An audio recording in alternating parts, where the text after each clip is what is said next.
سرکار ختمی مرتبہ صلی اللہ علیہ وآلہ وسلم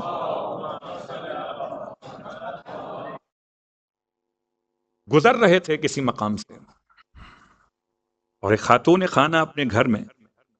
روٹی بنا رہی تھی، کیونکہ وہاں تندور عام طور پہ گھر سے باہر ایک احاطے میں ہوتے تھے اس زمانے کے لحاظ سے، جن گھروں میں اندر گنجائش نہیں تھی، تو روٹی بناتے بناتے پیغمبر کو دیکھا تو آ گئی سامنے، یا رسول اللہ یہ تندور جل رہا ہے، اس میں آگ روشن، اور میں ایک ماں ہوں، میرا کوئی بیٹا کوئی بیٹی جتنا بھی نافرمان کیوں نہ ہو جائے،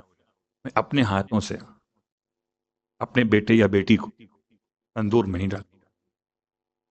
اللہ اکبر۔ ہو سکتا ہے کہ اس کیفیت کو ہم محسوس کر رہے ہوں کہ واقعاً ایسا ہے کہ نہیں، بالکل ایسا۔ ماں خود جل سکتی ہے مگر اولاد کو جلتا ہوا نہیں دیکھ سکتی۔ خاتون نے جملہ کہا، پھر کہتی پیغمبر سے یا رسول اللہ یہ بتائیے اگر میں ماں ہو کر اپنی اولاد کو جلتا ہوا نہیں دیکھ سکتی تو پروردگار ہو کر اپنے بندوں کو جہنم میں کیسے جلتا ہوا دیکھ۔ یاد رکھیے گا پیغمبر کی آنکھوں میں آنسو آگے یہ پورا پس منظر آپ کو دعائے کمیل میں مل جاتا ہے کہ پروردگار تو مجھے آگ میں جلتا ہوا کیسے چھوڑ دے گا، اور اگر تو نے میری قوت گویائی سلب نہیں کی تو میں چیخ چیخ کر کہوں گا،